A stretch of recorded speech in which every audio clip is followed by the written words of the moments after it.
Мен сайлау мен инаугурация арасындағы соңғы бірнеше аптадағыдай ешқашан ыңғайсыз сезімде болған емеспін. Бұл шындық. Кетіп бара жатқан әкімшілік қақтығысты тездетуге тырысады. Себебі жаңа әкімшілік әртүрлі соғыстарға, әсіресе Ресейге тап болады деген ниетпен.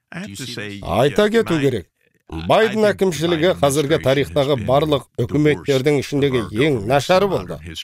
Мен үкіметтерді мақтауға әуес емеспін. Мен өзімді жауапты және қатал сыншы деп санаймын.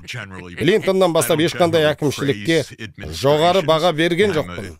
Менің ойымша, олардың барлығы сәтсіз болды.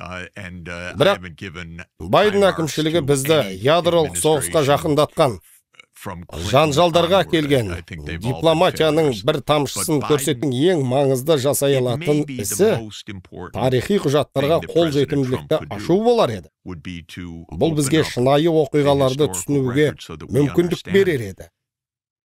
Себебі түн ортасына дейін 90 секунд қана қалды. Біз ядролық соғысқа бұрынғыдан әлдеқайда жақын тұрмыз. Бізде әскери машина бар. Ол израильдік лоббидің, әскери мердігерлердің, жасырын мемлекеттің немесе ақылға сыймайтын басқа да идеялардың мүдделеріне қызмет етеді. Және бізде осы тақырып аясында ешқандай қоғамдық талқылау немесе жауапкершілік жоқ. Бірақ біз мұны өзгерте алар едік. Украинадағы соғысты бастадық. Барлық болжамдарымыз жалған болып шықты.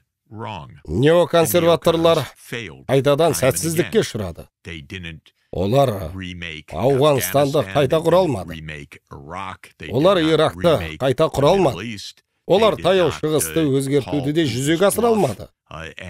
Олар Путиннің айласын ашып, НАТО әскерін Украинаға енгізе алмады. НАТО әскерін Грузияға да енгізе алмады. Олар қалған әлемнің бұл мәселеде қалай